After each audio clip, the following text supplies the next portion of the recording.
West Bengal, from Thailand, from Myanmar, from Laos, from Cambodia. What a wonderful celebration. I heard some of the students are expressing a lot of joy and hope despite of being away from home and with these uncertainty times. For us in GFF and Global Student Friendship, what pull us together is the love. And the love not only because we are away from home, which I think is important that most international in Global Student Friendship as well as American students are connected because we are connected through this pandemic. Before pandemic, we have been encouraged. We have so many events at this semester that we prepared not knowing that this will happen. So a lot of our topics, our events had been used in some way as a hint to prepare our students to go through this pandemic. I'm not sure we are ready for this pandemic at the time, but we were sure that we saw a lot of topics about what we prepared to help our students. So we're grateful. We're grateful for the team, for community that we are in. In Global Student Friendship, we are multi-faith organization. We have a lot of people from different faiths in our organization, and we see that as a beauty, the way that God wired us together and work together. And God had been using that communities in our small families to work together for benefit of internationals as well American students. So that's maybe introduction from my side. Thank you. Thank you, Dr. Karani. Yeah, I have to say that for our Tuesday luncheon, all the talk about detours and everything, that has definitely prepared us for this moment. Right? Well, thank you so much. I think that's a good compliment. Why don't we, so at this moment, I wanted to just go with everyone and just share about how you are facing this crisis situation. This is a global crisis. There's this proverb which goes like this: if one member of a family is affected, the entire family is affected. So we live in a community. Even as you and me are talking here, we know that people are dying out there in the world, in our community, in our area. There's a lot of things that's just going around.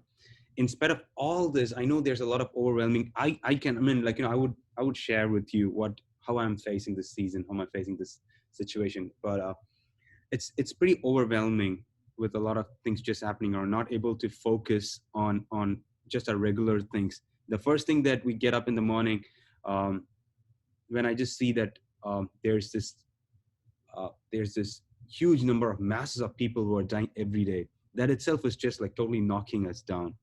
And it's pretty overwhelming, not just here, and for a lot of international students, like, what is going to happen to our families, like out there? Like, are they safe? Are they alive? Or like, there's a lot of things that's just going around. And because of this, a lot of overwhelming situations, we are not able to focus on what we are supposed to do or on the right things, because we're just surrounded with a lot of negative, not influences, but negative situation. And wherever we go, people are talking about the fear. They're talking about, am I going to die? Or this thing is getting increasing. I mean, just in America, by the way, the gas rates are going down, but like, in India, right?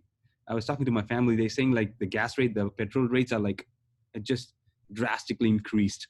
Like, as a matter of fact, there's no employment for a lot of people. And on top of that, the gas rates have increased. So where would people go?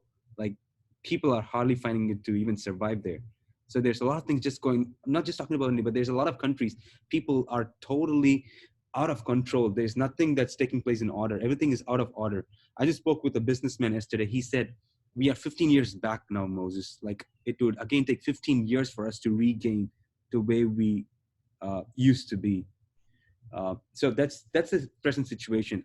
But I wanted to hear from you how you are facing this season, how you are facing, or what is that is helping you to overcome, or is your faith.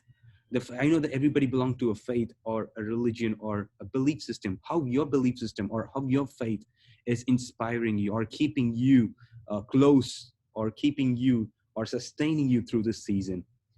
Just share about it so that it can help and benefit others. Yeah, we'll start from Kumi because I see him first.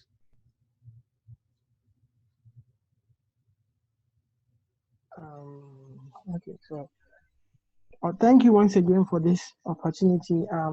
Personally, for me, it's something really difficult for me because having lived in 3 different countries, like my native country of Ghana, China, and currently in the USA. So even before it became a pandemic here in the USA, I have friends that I usually talk to them on a daily basis in China, and they were complaining about how they were stuck indoors, like they weren't able to go to class. They were like things were really difficult for them. So as at that time, I was always trying to pray for them, even though I thought like they still they might not need my prayers, but then I still continue praying for them. And so the moment like when it came to this part of the world, I was already in a state of shock because I really knew how devastating it was and how like people people back in China have told me about like the serious repercussions and how people were dying and people losing their jobs like economically and both physically. People like it's really something really difficult. So it's like there's always there's always that aspect of fear. And now like with the rate of the infections getting close to like 2 million, it's like it's getting more and more serious. And like so recently what I do almost every morning is just to look up or maybe on social media and see what are some of the like what is the rate of like increase maybe in Europe, because now I think like the US is behind Europe in terms of like infection, and they they now have like they are now flattening their curve, so the rate of infections on a daily basis is reducing, whilst here it's rather increasing. So it's like the only hope that I always have is that okay, now the Chinese have opened their economy, like they've started going back to their lives are getting back to normal, even though it's not 100% normal. So there's always like things will eventually get better, but then we still need time. So that's one thing. And also the second part is like when I look at like the situation, like because I'm from like western part of Africa, when I look at the situation there and it's getting really, really terrible. Like every day the rate of like infection continue to increase and people are losing their jobs. And in my country, for instance, in Ghana, like most part of the country is on lockdown, shutdown. So that means people wouldn't be able to go to their work, or maybe people are finding it difficult to even have money to even feed for themselves. And like people like maybe those benevolent or like rich people are just trying to help people out by providing free meals sometimes. And the government is also trying to support people in such a way that they are making electricity and water like free for the citizens for a period of 3 months. And apart from that, like people are also trying to provide like daily like food food stuff for people to be able to feed on. So it's like if you look at it from this point, it's really, really something difficult. I always just like when I always ponder upon this, it's always something that really like brings my spirit down. But then the hope is that like things will eventually get better. And yesterday, a friend of mine who actually works as a nurse in a nursing home just texted me and said like she has the coronavirus. I was like, wow, this is real. So it's more or less like now I'm starting to see how well it is. Like even though people have told me that having people around you who've tested positive makes things more and more difficult. So even now the like going out and even meeting people it's always like scary, like you don't know what to expect. So like I really just hope and pray for the best. That's what I can tell myself, and that's what I always tell people. Let's continue to pray, let's stay positive, and like always encouraging people like no matter what's going on, everything will surely pass. Like everything has a beginning, everything has an end. We should just endure for this time, and afterwards hopefully things will get back to normal. So that has been my greatest motivation, that like no matter how difficult it is, like no matter how how troubled the world is, like eventually it's not going to last forever. It's just going to be for a period of time. So that's one thing I also look at. And the other part is that sometimes, like in terms of academic work, it's becoming more and more difficult because now, like I was supposed to have like this exam, and my professor tells me that you cannot write the exam now. You need to make sure that when things come back to normal, then the exam should be taken. So in terms of academics, things things have been pushed back a little. And in terms of research, like most of our research is like though you have this experiment set up already there, and it's now impossible to even go into ODE. So it's like nothing. We are not going to do any research for God knows how long. So it's really affected like every aspect of maybe my life and every aspect of a lot of people's lives. And the only the only hope and conviction that we just celebrated Easter as Christians. So God is always putting in our hearts that we should have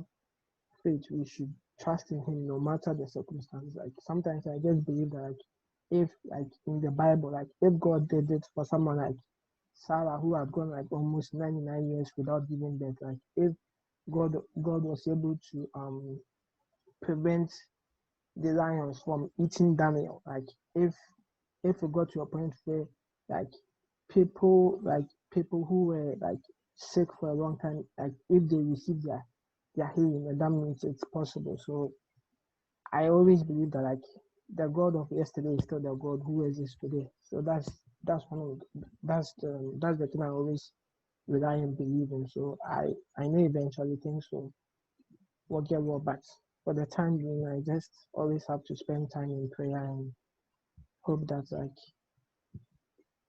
God just works his miracles once again.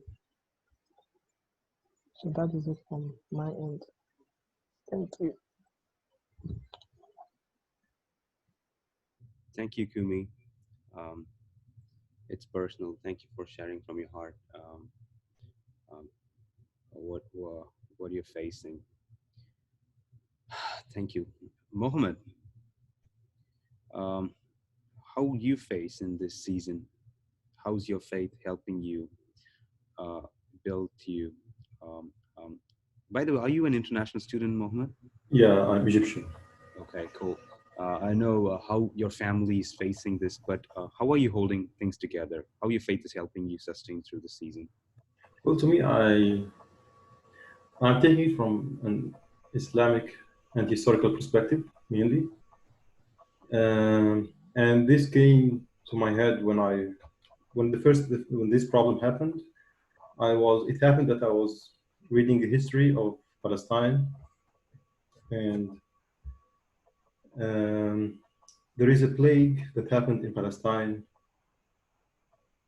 how many years ago? I can't remember the exact year, but it happened in a place called Amwas.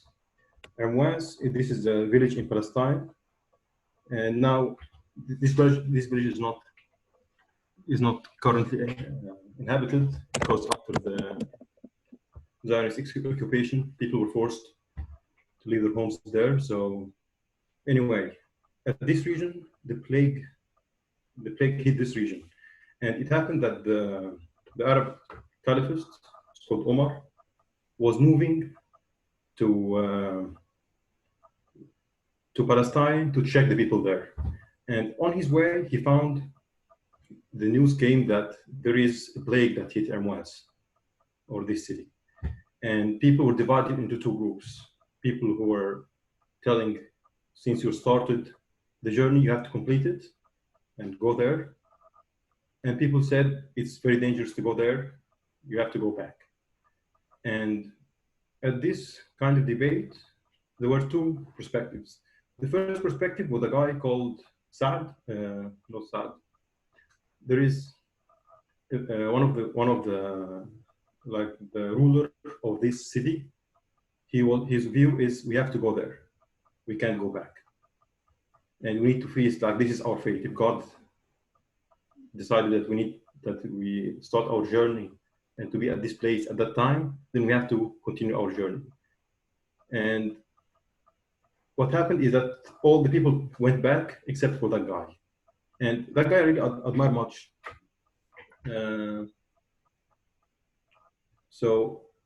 And this debate, when they went back to Medina, or the capital of the Islamic Empire back then, there was a hadith by the Prophet that people told them, like the people who were in this journey didn't hear of it. And this hadith was said that the Prophet said when his wife asked him about the plague. And he told her, if you heard that the place was hit by the plague, don't go there. And if you heard that the place where you are living has the plague, don't leave it. So it's like kind of quarantine. In order you can't leave, because if you have the plague, you don't spread it by escaping this place and go to other places. And if you are away from this place, don't go there. And this is the idea of the quarantine in Islam. So I think it's an Islamic duty to keep yourself safe, and also to keep the people around you safe by not going to other places. Maybe you have the disease and you can. And the second perspective was about the guy who decided he has to go to the plague that has the place that has the plague itself. And the thing is, he had some sort of faith that if God decided he's going to die with the plague, then it's his fate, and this is what God wants. So if I got this virus, then it's God's will. If one of my parents got the virus, or family got the virus in Egypt, then it's God's will. Then you have to, it won't be a happy news to hear, but you have to embrace this kind of change and accept it. So you can't panic because of this, because if God decided that you are going to get any kind of trouble, including this kind of virus, then you have to accept the destiny that God designed for you. Yeah, this is my perspective. Like, I'm not panicking. I'm doing all what I can do to stay safe, but in the same time, there is still a possibility that you can catch it, because you buy groceries, you order things from Amazon. There is still possibility that you can be affected by it. But in case it happened, you have to accept, and we thank God for the good things and for the bad things. That's it. This pretty much summarizes how I think about it. That's very good, Mohammed. Two things that I kind of take from what you said is we need to embrace the season, no matter what's going around, and just trust God for the good thing.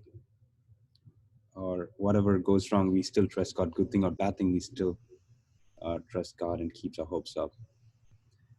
That's very good of you, Mohammed. Thank you so much for sharing. You're welcome. Yeah, I remember now the guy who was the king of Amwas, or the prince of Amwas. His name is Abu Ubaidah. And that guy, I think I'm trying to live in his perspective in this thing. Yeah, maybe he did wrong that he went to the place, because it's against the teaching of the Prophet. But he did what he saw true back then, even though it's against the recommendation. Because the Prophet said, "Don't go there, or don't leave there." It's a recommendation. So anyway, he didn't follow this recommendation because he was ignorant by it, and he wasn't a fearful man. He just went, and when he went there, he wasn't just isolating himself. He was trying to nurse the people that has this problem. So yeah, this is how I think. Like, we shouldn't be fearful, but also we shouldn't be careless at the same time. It's a combination between the two. You have to have a balance between them. Yeah. That's very interesting. Thank you so much. Cyril, how are you facing? Hey, everybody. Okay. Core values that I have, two core values. Number one is keep relationships very close, invest in relationships. And number two is self-growth and self-development. That's been a core value in my life for a long, long time. So thankfully, after this virus hit, these two values can still be practiced. Why? Because touch online relationships and I've got a lot of studying time to just explore more, study more, develop more, so that after all this phase is over, I can come back much more stronger and much more better in what I'm good at doing. In both my jobs, again, it's very relational based. What I do life with students. That's the core of my job. And since online platform allows you to still keep in touch, I have not been affected as much. But when it comes to being quarantined and keeping my emotional self sane, by God's grace, where I live, I've got 7 more people in my house, so none of us leave, and all of these are athletes, basketball athletes and coaches. They train every single day, so the house is always alive. It's always games and fun, and if you have me in the house, you can promise yourself that there'll be a piano, there'll be a guitar, there'll be a violin, all this. So music is well taken care of, play is well taken care of. We've got a huge kitchen. So where I live is a city in a city by itself. So by God's grace, as you can hear from the tone of my voice, I'm okay. I'm at peace. But if there is a slight worry that I have being an international student is this. And I thought about this only lately. My parents, they are above 60 years old. It's only then I realized, wow. And when I studied the virus, I've heard that it catches on to people over a particular age, or if you have any underlying diseases, it's more, you would catch it much more faster. So that's just my prayer. And my parents, my mother has blood pressure, my dad has this, this. So I'm just praying, this is the wrong time to go to the hospital for checkup. I'm not just talking about coronavirus, okay? Like if you need to go for a monthly checkup, I don't want them to leave the house. So that's just a slight worry that I have. And it's also a lesson to me that you can't win them all, okay? There'll always be something in your life that will always catch your attention of worry. But so far, by God's grace, thanks for asking me, Moses. I'm doing okay. Back to you. Thank you, Cyril. Always come up with so much energy. Thank you. Appreciate it. That smile, love that smile, bro. Hamza, how you are facing and overcoming the season? I'm seeing how everybody in this quarantine, as I told you earlier, coming together and having all this essential, because religion is essential for many of the people we live around, but they are all affected the same way, and the connection between everybody is so clear despite their religion. You can also see how essential the connection between human beings, because as soon as we shut down, or here in our Norfolk City, we got restriction in our movement. But you see, people are human being. As a human being, they still need to be interact with each other, call each other, need each other.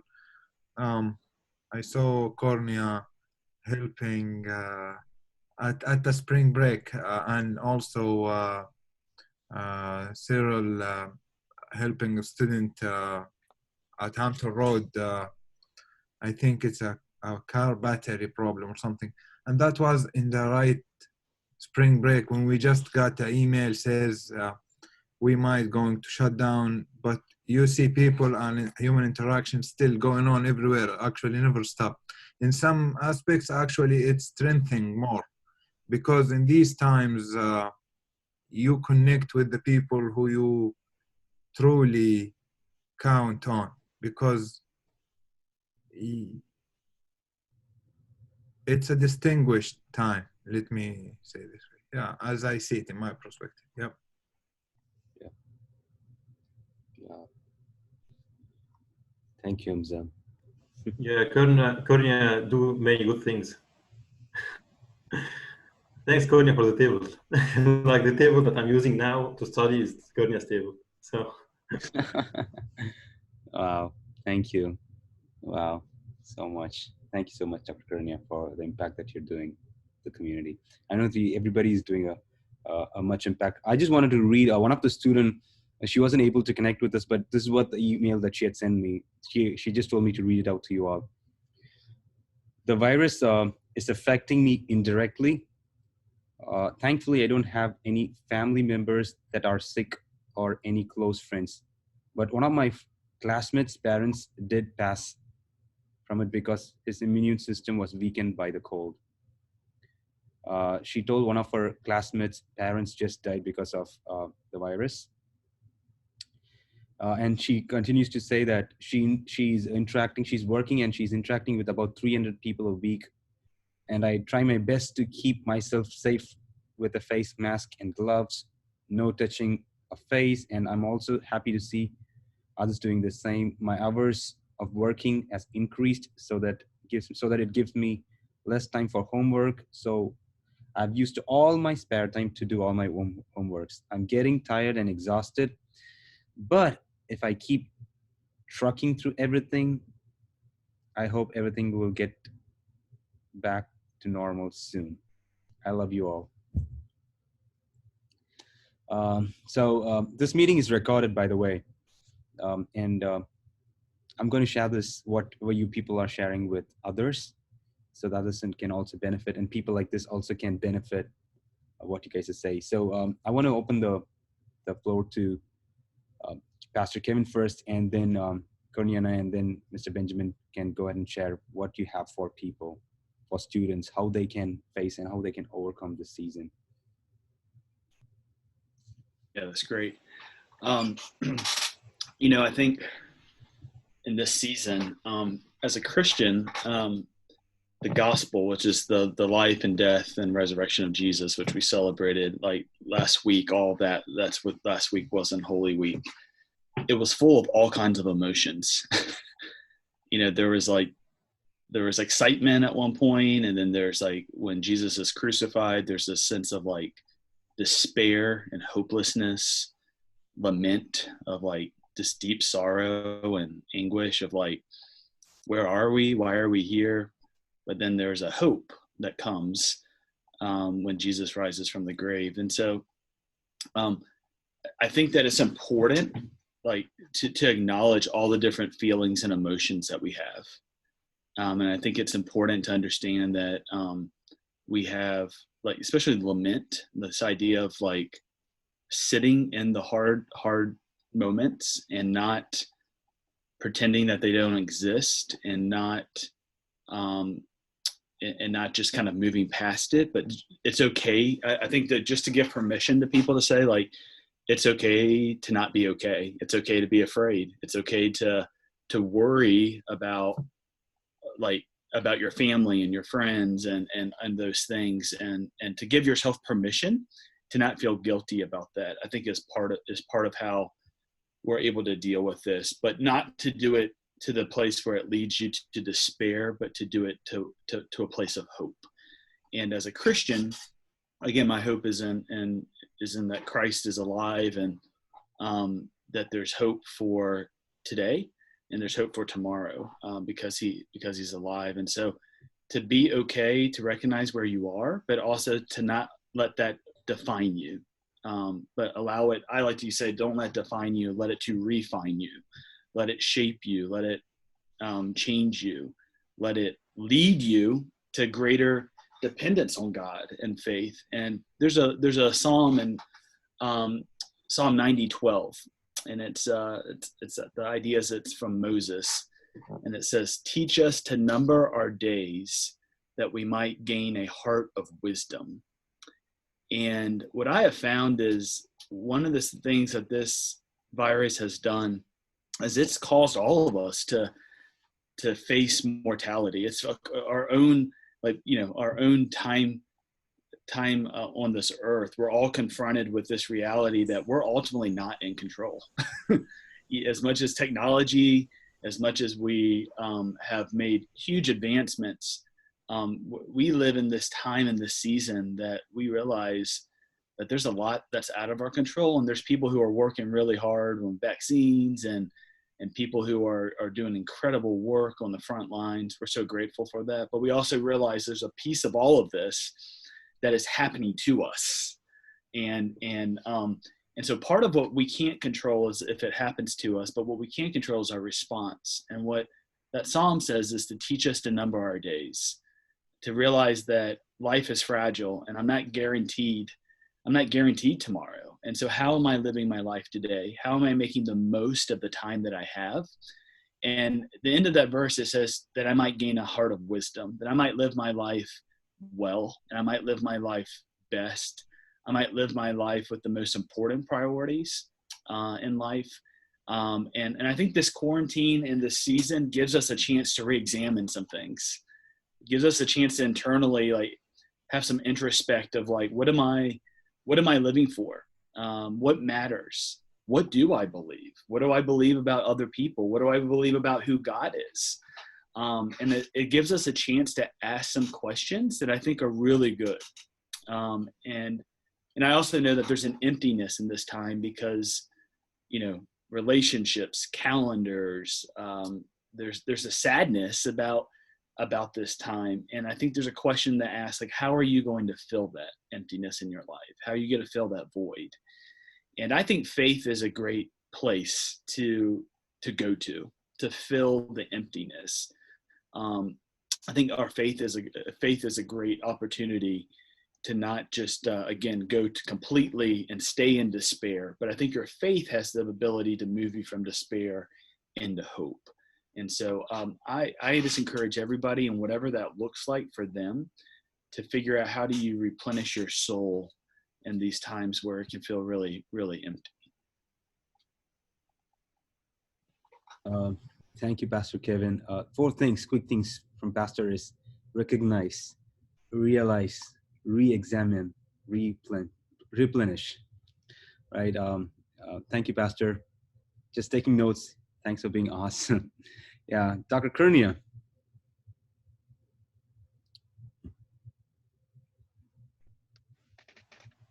Hello, thank you again. I'm taking notes. You guys are great in sharing your thoughts, and for me, I'm a student of all of you and writing notes. And every time we have student meeting, I take notes of their thoughts, and this is something that's encouraging for me to acknowledge so much you mean to me as a person. I came to the United States before 9/11, 2001. So I have seen a lot of things happen in this country as international student. So let me give perspective. It is hard when, especially for my international friends, students, that we go through this situation away from home. We have been away from our support system, our comfort place, mom and dad and families.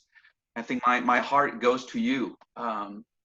You used to go through all this with your mom and dad and siblings, and many students now, when they share with their heartache, they share with what we can identify of desperate and going through this alone. And sometimes it is hard. You can have an apartment full of people, but you still feel loneliness at times. So I think that's my heart goes for our international friends. And I'm a father of 5 kids. So our home is always with a lot of kids, and busyness is always our lifestyle here. As much as you know about schooling at university, our kids don't go to school in regular way, and they are studying from home, and that's kind of regularity that you see the pattern every day. Remind you that your kids sometimes shielded from what happened outside, and it's one of the things that I see when I meet families with kids outside my home. There is some sincerity. When you think of hope that is innocent in children's heart, we need to learn from children, and especially they can find comfort, they can trust you, they can trust the parents going through this So my heart also goes to a lot of families, international students who are married, who are going difficult time. I know some of them recently have children, and it's very difficult when you have your children and you have to miss or schedule meeting with doctors in different ways, and maybe one of our friends, the international student ODU, have the baby still in the special care unit because the baby were premature. You can begin to feel the heartbeat of our friends. About 2 weeks ago, I sent prayer requests or send message to about 400 friends on my phone, and a lot of them international students. And not surprising, I get about more than 300 messages back from them. And mostly when you hear the heartbeat of the prayer, of requests, and most of them are not Christians, so I'm very thankful for the honest prayer requests. They want to pray for others. They're concerned about other people. I know they're legitimate concern about our life, a legitimate concern about what's going on. But I can feel the heartbeat when people respond and saying, can you pray for so-and-so? Can you pray for so-and-so? I think that's uplifting when you hear that you are not alone and yet you think of others. And that's, I think, no matter what your faith belief is, we have seen the strength of people when the people of faith, when they look up to God and they look at others and pray for others. I think that's encouraging. And the other thing that I want to share about the amazing kindness of people that you have not seen before, and we probably have not introduced to the kind of people that we have in our life. And sometimes those kindness come from people that we are not saying unexpected, but we are not prepared to receive those kindness. So I want to share about several of these kindness that I received through our organization as well in Global Student Friendship. We have people who are retired and surely have small savings, and they drop fresh fruit, maybe worth of $100 in our front yard and say, Kurnia, could you use this to help others who are in need of fresh fruit? I know being healthy is important. And I look at them, they are fragile, they are elderly couple, they are retired couple, but they think of others. So we were so thankful. There are people who are daily basis, who live life regardless of COVID-19. That is how their lifestyle, always giving, always thinking of others. So I want to highlight one of that couple. The other couple I want to, family that I want to lift up here is an immigrant family. They have restaurant, and they themselves had been shut down of their business because of the COVID-19, and they decided to stay at home. They don't open their business, and we share a few things, essential items to them, and they start receiving several things from us, and they say, we want to give back. We want to do something for your organization, for your student. And they said, we can reach out to groceries support that we have. And they give groceries for free that fit about 20 families, international families, for free. And that's kind of kindness, lift my soul up. And then that's encouragement that we have in this situation. Of course, we always go out with carefulness. We never step in people's home. We always wear, mostly wear masks and don't touch people and do all those things wisely. One last thing is, we have a former international friend who returned back to China. They ship, or this family shipped over 500 masks, face masks, to our organization to share for those in need. I just blown away. With the kindness, the text message and people kindness in different way that's either put on public or not, the kindness of people. And that uplifting me. And I just know that you guys are the agent of God hope, whatever you do. So I'm encouraged by that. And finally, in Matthew, as a Christian, in Matthew 22 and Mark chapter 12, Lord Jesus commanded us to do two important commandments: to love God and to love others. it cannot wait any better time than like this to really demonstrate the kindness that God has for us and us to others. So I'm very grateful, and thank you for allowing us to be in a place of sharing God goodness to many of your friends. And I'm grateful for ODU Monarch community, and thank you for all of you. Thank you. Thank you, Dr. Kurnia. Highly appreciated. Kindness is something that we all, nobody can come to a place and say like, I'm kind. It's just a daily process. We all have to grow from kindness to kindness. Thank you so much, Dr. Kurnia. Mr. Benjamin.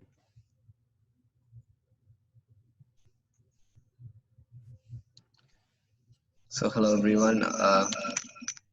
Thank you all for sharing your thoughts and ideas and what you've been doing at this point of time.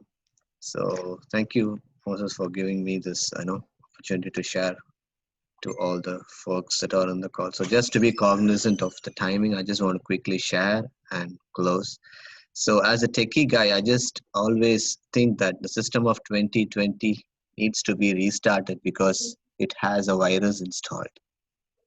So what do we do to restart the system, right? What do we do to reboot the system? So the old data which is already there needs to be backed up, and we need to clean the entire laptop. So in the same way as we are, in the season, so it's time for us to re-examine ourselves. Just we need to ask the question, who are we? See, I just want to tell you, you are created for a purpose. The way that you are, the way that you are, way that you've come so far, it's because that you believed in yourself. So you worked hard and you are able to reach this point of time. And I'm sure that, definitely the season will pass and you will definitely shine and fly in colors. Just believe in yourself and always have a question that who are you? What is your role in this point of time? Are you taking a leap of faith every day? So this season has come to a point that none of us can go out, none of us can socially, speak to others, and none of us can, go and share a word of love or kindness physically. But all that we can do is we can always talk over the phone, and we can share our love, we can share our faith, we can share our beliefs, we can encourage others, and we can give a word of encouragement to all of your friends and your parents and your relatives. So every day when we wake up from our bed, we just have to uh, create a faith among ourselves that today is going to be the good day. We are going to pass this day in a good way. See, over the point of time when this COVID was attacked, we've been hearing stories of people, dying, and there are a lot of hospitals are getting filled, and it has happened all over the countries. But over the last week, I'm hearing a lot of positive, information from the people. One is one of my close friends' cousin. They were affected with COVID 4 weeks back, and last week they were tested negative and they came back to normal. They were able to proceed the work normally. So things are happening. So things are happening at the background, and God is supernaturally healing the people. And and you have to, in spite of all the negative things that you are hearing around the world, you have to concentrate. You have to hear some positive stuff that is happening. So yes, that's always going to come to an end. This season is going to, come to an end. As the United States has 4 seasons: season of fall, season of spring, season of summer, season of winter, and this is one of the seasons it is going to go through, and we are all going to come back to normal. And at this point of time, always think that what you want to be. Okay, so you've been studying, and you've decided what your career should be, and you have this virtual learning classes all the time. Just keep updating on your knowledge. You have all the resources. It's not that you need to go to college physically and only then you can acquire knowledge. No, you have other resources as well. So keep updating yourself. Okay, so knowledge is always good. Knowledge is power, right? So keep updating yourselves and try to keep reading the latest uh, tech latest tools and technologies based on your career and how you can improve yourself, how you can improvise yourself, and just keep updating yourself. And finally, I just want to close uh, by saying that do not lose hope, because that's a saying in my favorite book which says hope deferred makes your heart sick. So once your hope is getting deferred based on the current situation, it will uh, you will always invite yourself to a depression, anxiety, and physical sickness. Just do not let your hope go. Uh, just have hope that this will going to end and you are going to come back to normal and you are going to resume what you've been doing, and you are not going to be the same person once the season is end, because it is always time to think about yourself. And as you process, as you introspect your life, and it's always room for improvement for your character, the way that you be leading your lifestyle and everything. So as you start to introspect, you will hear a still small voice talking to you that you need to change this, you need to improve on these areas, you need to focus on this particular area. And since you have no friends around, since you are locked up inside, you can always communicate with one person and he can help you out in all the situations. So just believe in yourselves. Just it's a time for you to introspect your life. It's time for you to take a leap of faith. It's time for you to keep updating yourself to enter the career that you want it to be. And finally, do not lose hope. Thank you everyone.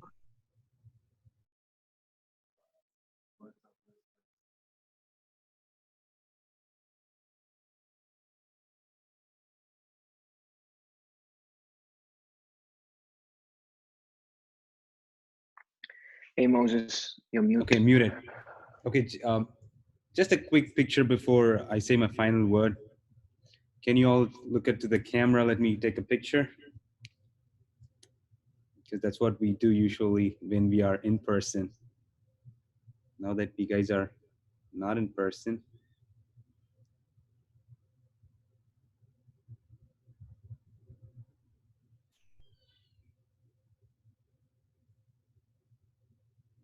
All right, cool. Hey, just wanted to know that you guys are highly appreciated. Thank you so much. And also feel free to, now we have Pastor Kevin, we have Dr. Krunia, who said that there's a lot of things that's going on, and we have Lisa, who earlier said that OIR is here to comfort and care. So reach out to us, and also tell to your friends if there's need any help to people, if there's any need in the community, just reach out to us, and we'll be able to help. If we are not able to help directly, somehow indirectly we'll be able to help you in whatever ways that we can. Thank you so much. I really appreciate your time. And I wanted to introduce all my family friends behind me, the OIR family right there. Just want you to know that we are here to connect, comfort, and care. Hey, thank you all. Mohammed, thank you. Cyril, thank you. Hamza, thank you. Dr. Karnia, thank you. Kumi, thank you. Pradeep, thank you. Lisa, thank you. Pastor Kevin, thank you. I'll have a great day. Appreciate you all. Bye-bye. I'm gonna send you a survey so you can see how you're feeling. So Moses. Yes. So I'm going to send you all an email. Just feel free to, I know who are all here, so just feel free to send a survey back to us. Thank you, Lisa, for reminding that. Bye-bye.